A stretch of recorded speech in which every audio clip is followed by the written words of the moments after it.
Duke Nukem Forever is a first-person shooter released for the PC, Mac, PS3, and Xbox 360 in 2011. It was developed by, that's complicated. Duke Nukem first appeared back in 1991 with a 2D platforming game for DOS. Shooting squiggles and watching Oprah. Really. Let me show you my O-face. Oh. This was followed up in 93 with Duke Nukem 2. He's back! I am back. With particle effects. Then, in 1996, developer 3D Realms followed in the successful footprints of games like Wolfenstein 3D and Doom by releasing Duke Nukem 3D. Duke 3D combined great world and gameplay designs with innovative FPS mechanics. Plus, it included tons of iconic action flick one-liners. I'm looking good. Voiced by none other than future Big the Cat crooner, John St. John. Hold on, Froggy. I'm coming. Needless to say, the game was a huge success, winning plenty of acclaim. And when 3D Realms announced a sequel, Duke Nukem Forever, in 1997, fans of the franchise were elated. But that excitement would be put to the test. Like we said, Duke Nukem Forever released in 2011. Now, that's not a mistake. This game took... Hold on, I'll get it. All right. Take the 5, or the 7, raise the 6, move the 3, 4 years in development, then 14. 14 years! This game took 14 years to finish? That's gotta be a record or something. Throughout its long development, other Duke games were released by other developers, but they were never the true sequel fans craved. A drip feed of information on Forever would pop up from time to time, with trailers at E3 98 and then again in 2001. But hold on, is it just me or do these two games look completely different? They were! The team at 3D Realms switched game engines a lot, requiring the team to scrap mostly everything and start fresh. This happened more than once. From the outside, it was hard to tell what was going on, and the game's release date was pushed back practically forever? But no, this was just a side stop on King Duke's journey. Ex-developers continued work on the game from their homes. They'd eventually form their own studio, Triptych Games, but they needed backup. So in 2010, 3D Realms approached Gearbox Software to aid Triptych in finishing up. Why Gearbox? Well, because it was headed by former 3D Realms employee, Randy Pitchford. He's a magician. And I'm a magician. I screwed up both your games. Gearbox promised to get the dang game out, and after a few more minor delays... Not even Duke Nukem himself can get in our way. It's the unshippable game, and we're finally shipped. Finally, in 2011, Duke Nukem Forever was released. Some kind of a joke? With a game flung through a revolving door of tech, talent, and ideas, just what kind of Duke stepped out on the other side? About time we found out. Let's kick bubblegum and chew ass. Wait, no, Let's play Duke Nukem Forever. We start with an iconic line from Duke's first 3D outing. Those alien are gonna pay for shooting up my ride. Credits roll. The logo flies onto the screen. Exciting. Now, how do you start one of the most anticipated badass sequels ever? A firefight? Explosions? No doubt something worthy of all the time we've waited? Press left mouse button to pee. Time to stop pissing around and get this big guy back into action.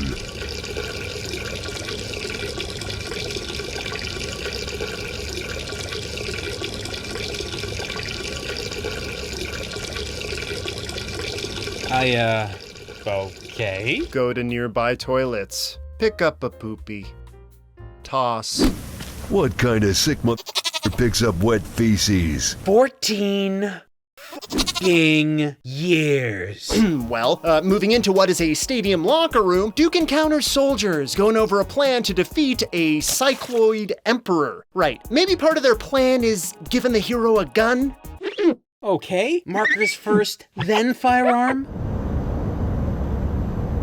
That's genius! Oh no, his bicep is clipping. How did they miss a hiccup like that so early into the game? Funny enough, players actually got stuck here and, no joke, needed to seek help online to find out how to escape the whiteboard. Not us though, because we're really good gamer types. We never would have searched this on Google ourselves. Drawing, pee, poop flinging. Fine and dandy. Come on, no. This is disgusting. But where's the real gameplay? Give me a weapon. Upon starting Duke Nukem 3D, you were immediately embroiled in action, gun in hand, ready to kick some tail. Well, that's next. Look, an elevator has Duke's famous Devastator weapon on it. We're raised onto a field to fight the Cycloid Emperor. This is the iconic final boss fight from Duke Nukem 3D, but brought back as a tutorial. Let me tell you, this is a far cry from the climactic battle in Duke 3D. It's a bad playing, shallow experience begging returning players to don thick rose-tinted glasses in lieu of doing something interesting or original. The rancid cherry on top of this stupid, easy retread, the famous scene of Duke kicking the Emperor's eye for a field goal, it's nowhere near as epic as it was before. It instantly snaps Duke and the Emperor to an alternate position. Looks unfinished.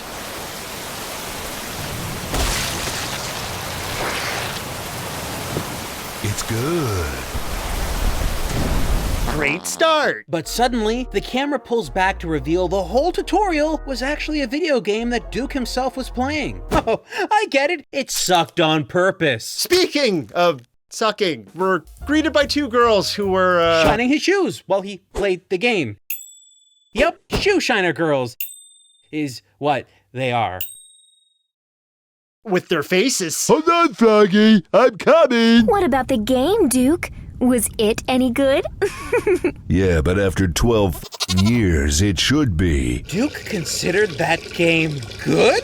Oh crap, we're in for a bad time. Now we have access to the actual game, starting off in Duke's Las Vegas penthouse, complete with a gorgeous view of the strip below. Why does it look like someone slathered Vaseline all over the windows? Yeah, that slimy window thing, that's what the game looks like with the advanced post-processing visual effect turned on. If we switch it off, we can see the fountain doing its thing. And check out the back. That's Dr. Proton's building. He was the villain from the first Duke Nukem. There's a ton of cool detail here. yeah, detail that's totally hidden with the post-processing slathered on with the game's default settings. Already bad design choices aplenty. Like here, we get to explore Duke's apartment, but instead of making the level intuitive to navigate, they did this. Interactive objects glow. But why the handhold? It's unnecessary. Duke was a series designed around exploration. Previous entries encouraged you to find your own way through levels. Exploration was half the fun, so why pretend to celebrate the game's lineage with a crap version of the Emperor battle when you strip away the basics that made the first game interesting anyway? Guess they think we're too stupid. Speaking of stupidity, look at these background models.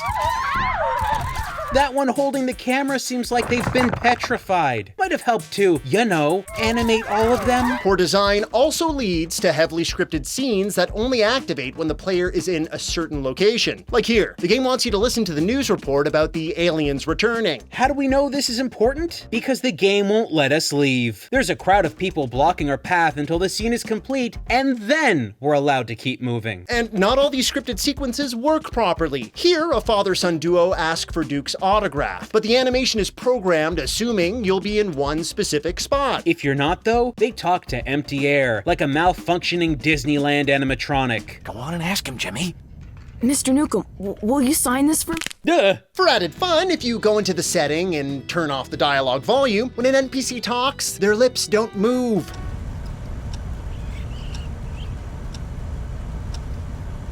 Lip movement is tied to the game audio, I guess. Bad scripting, poor design, glitches, and we've only just started the game. We barely touched a weapon. There's really not so much S in this FPS. But hey, you can get boxes of cigarettes out of the vending machine and throw them at people. It doesn't hurt them, but it does alter gravity. Float like a butterfly, sting like a glitch. All of this is on the way to Duke's base of operations, where he can learn more about the alien invasion, the entrance to which is in Duke's museum to his own awesomeness. It contains a collection of images directly from Duke's previous adventures, which doesn't really make sense, considering that in this world, these images probably shouldn't look like old DOS games from our world, right? Duke heads to his throne that acts as a secret elevator to his base, but it's also a photo opportunity for tourists. There's a kid here that won't leave without a photo. After taking the snapshot, it gets printed and the kid runs off without it. I can't wait to check my mail. In Duke's base, the President of the United States orders him not to engage the aliens. Do not get involved.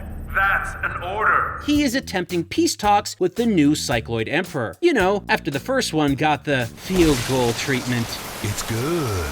The general, while not happy with the situation, agrees with the president that a chance at peace may be possible and orders Duke to stand down. In the very next room, though, Duke watches as his defense turret is being destroyed by the aliens. Guess the peace talks failed in the 10 seconds we walked into the other room. I've got a really bad feeling about this. A nearby door is pried open by an alien, and he attempts to swing at Duke. In order to pass him, you have to take him out with your fists. Give us a gun! Duke's punches have the connective oomph of a hamster sigh. Hey, why is Duke even punching? This man is a kicker. He kicks. Past the door, Duke can pick up trophies and one-hit kill enemies. Why do Duke's punches cause less damage than tossing tiny objects? Sounds like he needs to bulk up. Good thing the next area is an exercise room. Not heavy enough. Time to talk about Duke's ego. No, not his character's obvious narcissistic tendencies. I don't even know what that means. Ego is the game's health bar. In Duke Nukem Forever, ego is lost when you take damage. It slowly regenerates after a time of not getting hit, similar to the health recharging mechanics of other popular FPS games. You make Duke stronger by increasing his max ego through interacting with random objects in the game. To find out what they are, you have to hunt for them. And if you miss one, you lose it forever, because this is a linear game where you can't backtrack.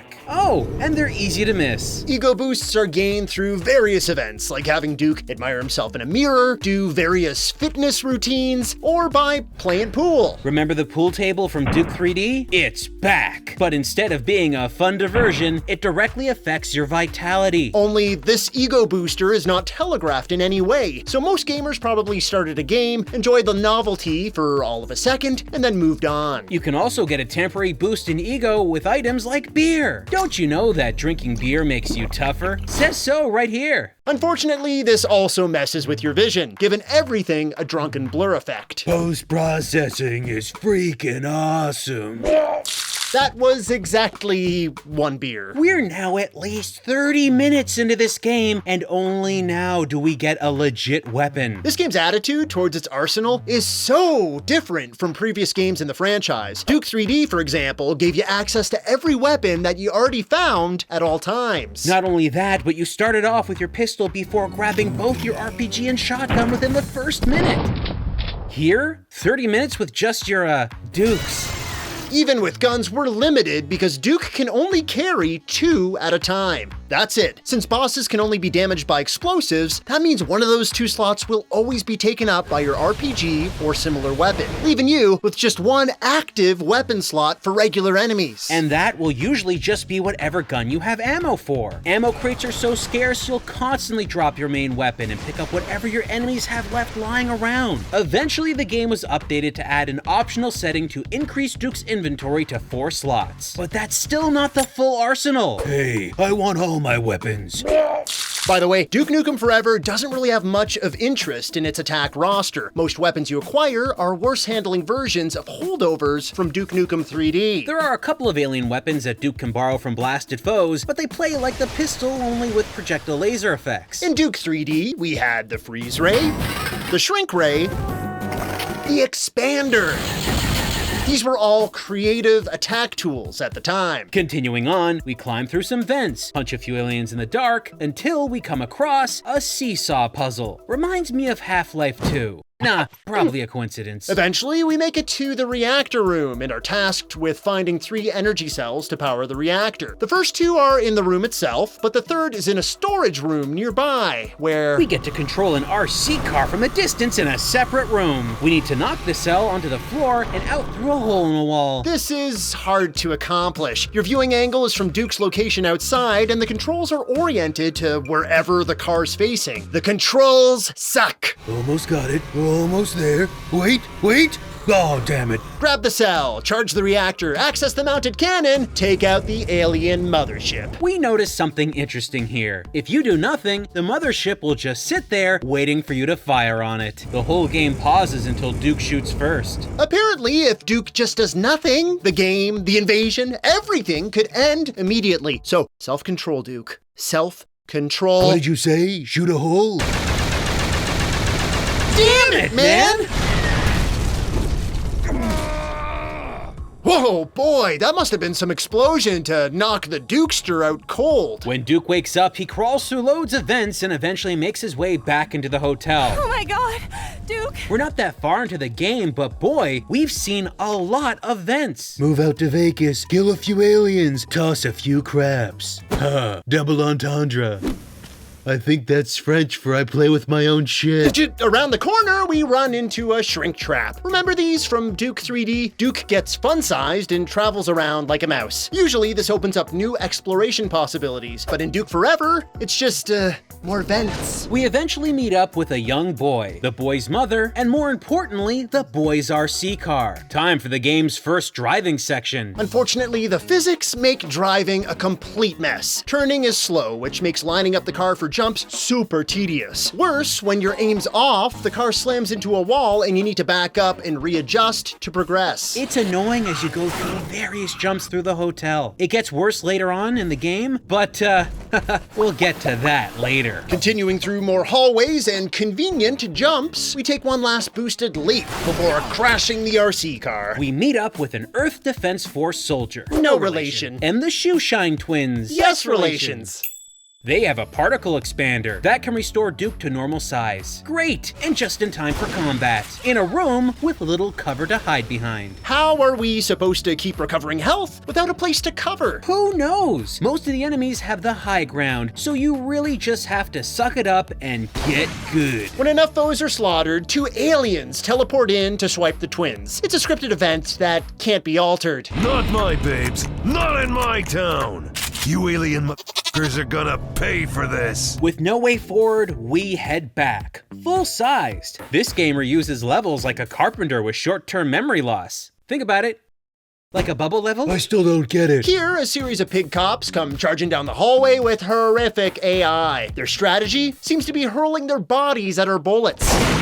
We meet up with a general who informs us that the aliens have occupied the Hoover Dam and are using its power to create a wormhole in the sky. The aliens have gigantic spaceships capable of interstellar travel, teleportation devices, shrink traps, but the only way they can open a wormhole is with a dam we humans built in the 30s? Okay. But the dam's power siphoning isn't Duke's biggest problem. They're taking our women, Duke. I think you understand the implications here. Screw the dam. Where are they taking our chicks?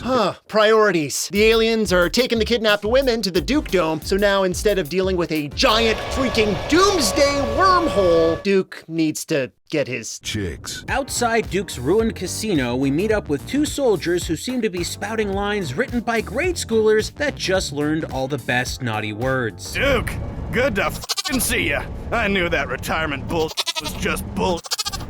That retirement sh**. I just got back from helping my friend find his wife. What a Was that English? Whoa! Master Chief's armor from Halo. Power armor is for p***s.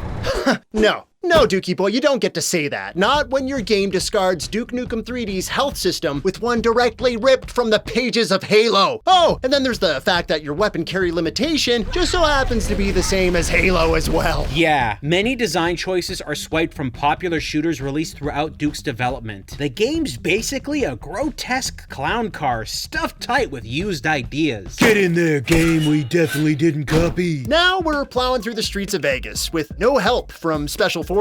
Why are they even here? At one point, we're gunned down by an airship, and Private Jenkins ends up getting killed, to which Duke responds, Damn it, Leroy. Yeah, this joke was old in 2011. Eventually, we reach a very large, angry boss monster. After we strafe around and play Punch the Alien Sausage, we get puzzles. Like jump across some water that's occasionally electrified and shoot the fire extinguisher on the hanging dead body to put out some fire. Just like the health system and gun limits, they're clearly borrowing these puzzle mechanics from other games. Remember the Half-Life seesaw puzzle earlier? Not a coincidence. Valve-style puzzles show up a lot here, including a seesaw fetch quest. Here, we need to collect a bunch of oil barrels from the nearby area and dump them in a rocking shipping container to reach the ledge and move on. That's Half-Life 2. 2, only with none of Valve's gameplay philosophy or charm. We burn a path to the Duke Dome. As we traverse, we come across alien jump pads, which seem like they would only benefit Duke Nukem, the man coming to kill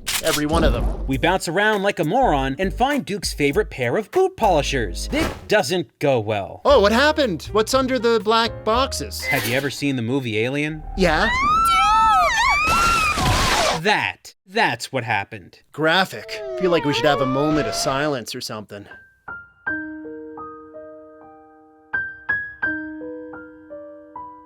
Hey, wanna slap some wall boobs? Strange silicone-based life form. Chickless, Duke bounces through an explosive puzzle and makes it to a boss, a giant mama alien called Queen Bitch. She, how do we put this? Someone watched Total Recall. You blow her up with a mixture of pipe bombs and bounce pads, all while questioning how a race of aliens that clearly spawned from eggs requires a clean alien with 3 mammary glands. You do the deed and are met with a nice big explosion. It knocks Duke backwards. Duke fades into unconsciousness while an engineer runs over to help. Duke is once again knocked out, and we dive into his subconscious in Duke Nukem's Titty City. Duke is in a coma, I guess, and inside his mind there's a strip club. Duke is tasked by a dream exotic dancer to find a bag of popcorn, a strangely shaped back massager, and a tubular balloon. For once, the game gives us absolutely no direction as to where to find anything. It's literally what we wanted the whole game. Free exploration. Run around all over the place and find what you need. Interact with everything. See? So why isn't it fun? Because they missed what made Duke 3D's exploration good. In the past, you had to look for a single item at a time, like say a key card. You'd find one that would let you progress to the next area. It was near instant gratification. And this, unfortunately, it feels like it doesn't matter. It's a dream, narratively useless. It just serves to show how vapid Duke's mind really is. Maybe it's supposed to be funny? Are we supposed to enjoy the fact that Duke seems brain dead? Once we finish our fetch quest, we head upstairs and talk to the stripper. She gives us a lap dance, and then we wake up inside a chopper with an EDF soldier working a mounted gun in front of us. We learn that the president is blaming Duke for the alien attack. You missed a lot. The president's claiming you attacked the aliens first. Which we didn't. The aliens were already attacking everything and everyone. The chopper is hit and we crash into the Duke Burger Tower, where we get a fun level glitch. There should be a scripted event that causes a piece of concrete to fall here, giving us a path forward. This never happened. We didn't realize this until we tried to make an impossible jump. Upon redoing the encounter, the concrete fell correctly this time. Glitches and visual sloppiness abounds. An alien with a jetpack thinks it's a good idea to drag Duke up into the sky, probably to drop him from a great height. Shame he doesn't count on Duke punching his head off. Or at least I assume that's what happens. They never animated the head coming off. We just kept punching and it disappears. But what comes next is a heavy contender for the worst part of this entire game, the Duke Burger Kitchen. I hate this place so much. Up until this point, we've kind of glossed over platforming in this game, but here, we gotta get into it. The kitchen is flooded. Not only that, it's electrified. You've been travel-sized again and need to hop around the entire kitchen, jumping off of ovens and burners that are scorching. All the while, enemies spawn in, trying to shoot you. If you make a wrong move, you either burn your feet in hot grease, or fall butt first into soon-to-be electrified water. All this while a stupid employee stuck in the middle of the room won't stop talking. He's so cute, all small like that. I just want to put him in a burger and eat him up. But eventually, we made it through and turned off the power. The employee thanks us by opening the door to another back room with, oh good, another vent we climbed through. Vents, vents, vents, vents, vents. What is with this game and vents? The only thing that has more airflow is the breeze passing between Duke's ears. What? This game needs to shake things up. It can't just keep repeating itself. Well, you're not in luck, because here is another Duke truck sequence. Only now, the truck is life-sized. The Mighty Foot is a truck covered in fake sponsored ads from companies like Passing Gas Co., Pootie Incorporated, Poop Shoot Industries. It's perfect. The truck has crap advertising and handles like it too. Driving is just as bad as ever. Last time we were behind the wheel, Mr. mishaps only seem to occur when dealing with jumps, and there weren't that many. The rest of the space was flat. But here, there's absolutely no flat space to be found. One wrong move and the truck flings out from level geometry. It's impossible to control, so we came up with a strategy for this action-packed sequence. Yeah, move slower than my grandpa through a Wendy's drive-thru. But they had to make it worse, so they throw in another mechanic, a diminishing fuel reserve. What a great idea. Make the driving unbearable and then give the player freaking gasoline fetch quests. After we find the gas, it's back to more jumping off concrete and driving through lazily similar design levels until the truck magically runs out of gas again. Oh, welcome to Ghost Town. Oh, no! Sure, this town seems fine at first, but look close enough and the buildings are completely empty, devoid of anything of interest. We fight enemies, do a physics puzzle, get a gas canister. Then back into the driver's seat. That whole section was just for that? Yup, then we run out of gas again and hunt for more minutes later. Are they serious? Another location. This time we get to ride a minecart. The linear game design has devolved into a literal on-rails experience. You take in this pointless time filler, and the last minecart takes you directly back to your truck. I mean, if you have to do some backtracking, it's better to have actual track to help you, am I right? With the truck filled up once again, we drive the thing into the water outside the dam, where it promptly despawns. Tell me to get more gasoline now, you shitheads! We get topside and go face to face with the president himself, who berates us for getting involved. Damn it, Duke! Only for him to be evac'd away. At least, maybe that was supposed to happen? If you keep watching the president and his agents, they run to the dropship and just stand there. The game waits until you've walked away to actually remove the characters from the level. Guess they wanted to save on animating them getting into the chopper. Also, at some point during the years, the devs clearly played GoldenEye, so they did a whole jump off the dam with a bungee cord sequence. Go on and add 007 to the clown car we talked about earlier. Get in the car, James. Then we get the freeze ray, but as you'd probably expect, it's not so cool. In Duke 3D, you had the freeze thrower, which shot projectiles that dealt instant damage to your foes or even froze them solid. The freeze ray is an ice beam that you have to aim at enemies for a long time to freeze them. And then they're not even dead. You still have to walk up to them and execute them while avoiding attacks from other aliens. This is against enemies that normally only take 1 or 2 hits with a regular weapon. Why go through the hassle of freezing them?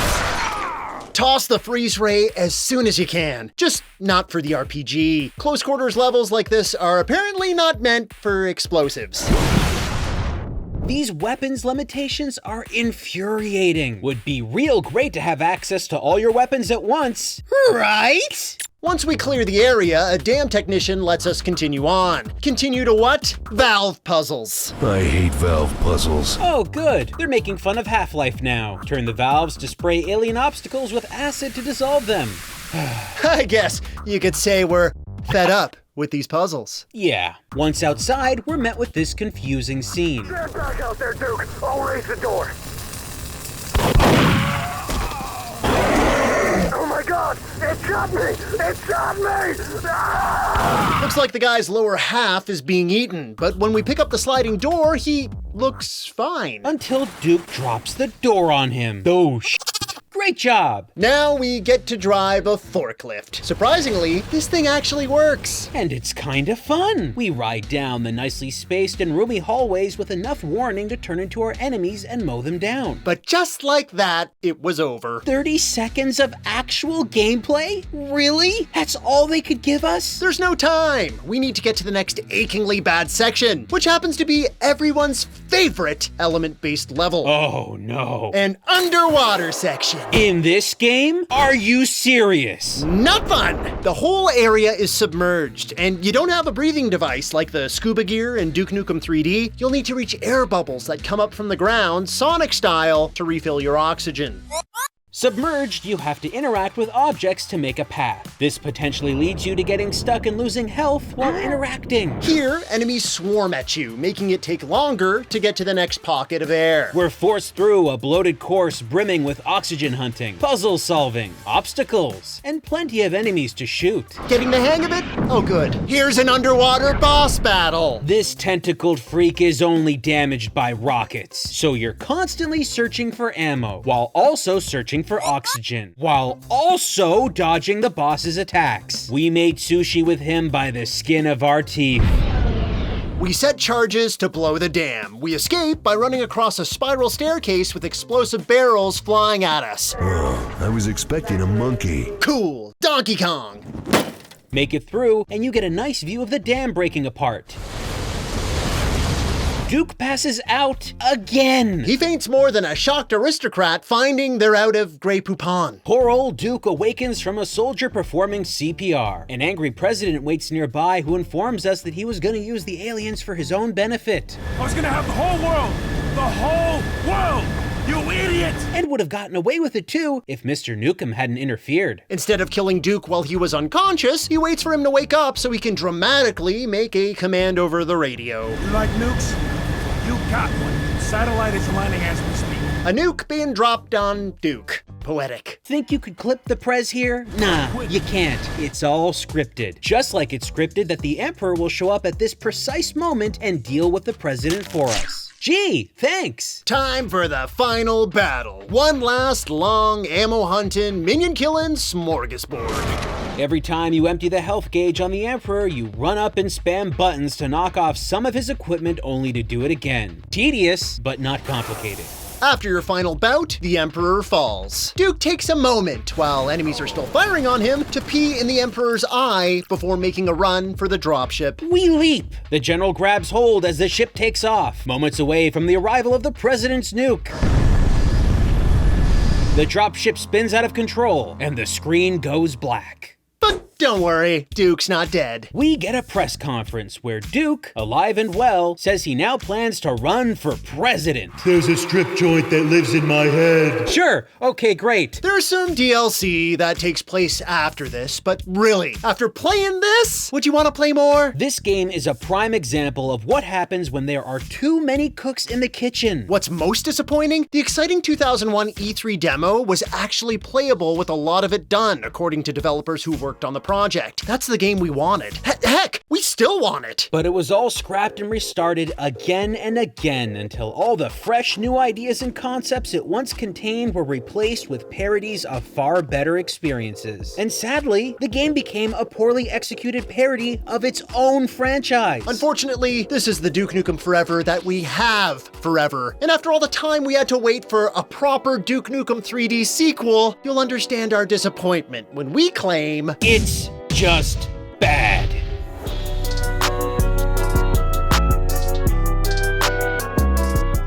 I love a good joke. I mean, for f***'s sake, I own the Duke Nukem franchise. I'm not...